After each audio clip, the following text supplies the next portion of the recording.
काजर जादू कर डारे, मोर दिल के धड़कन ला धीरे ले चुरा ले।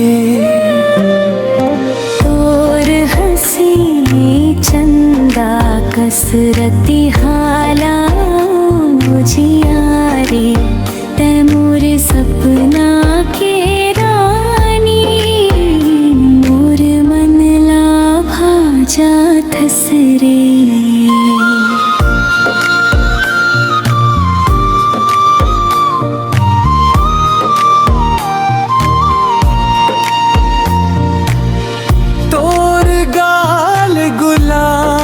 कस महके बिहान बिहान,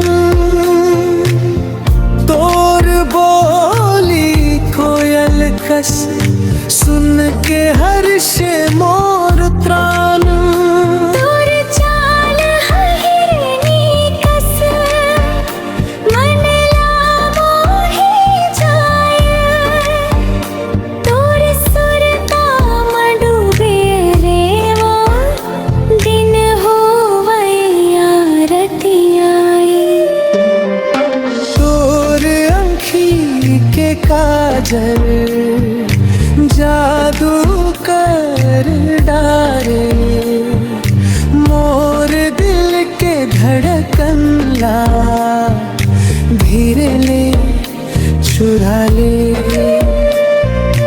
तोर हंसी चंदा कसरती हाला जियारे, तैमूर सपना के रानी, मोर मन ला भाजा थसरे।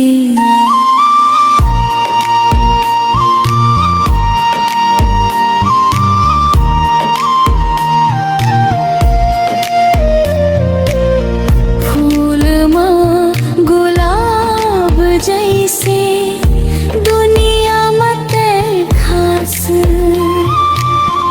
तोर माया के छाव माँ मिलथे मोला सुआस।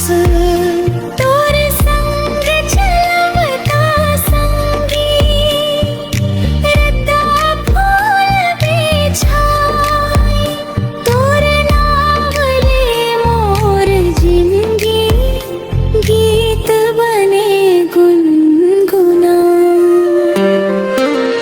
रानी ते मोर माया के अनमोल है गहना, जन्म जन्म तक चाहम तै बने रही बेसपना।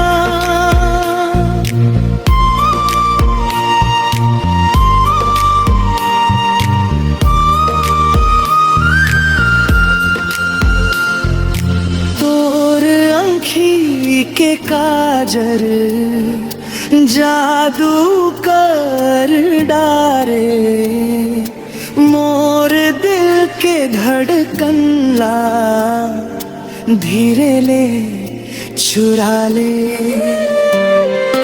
तोर हंसी चंदा कसरती हाला जियारे, तैमूर सपना के रानी, मोर मन ला भाजा थसरे।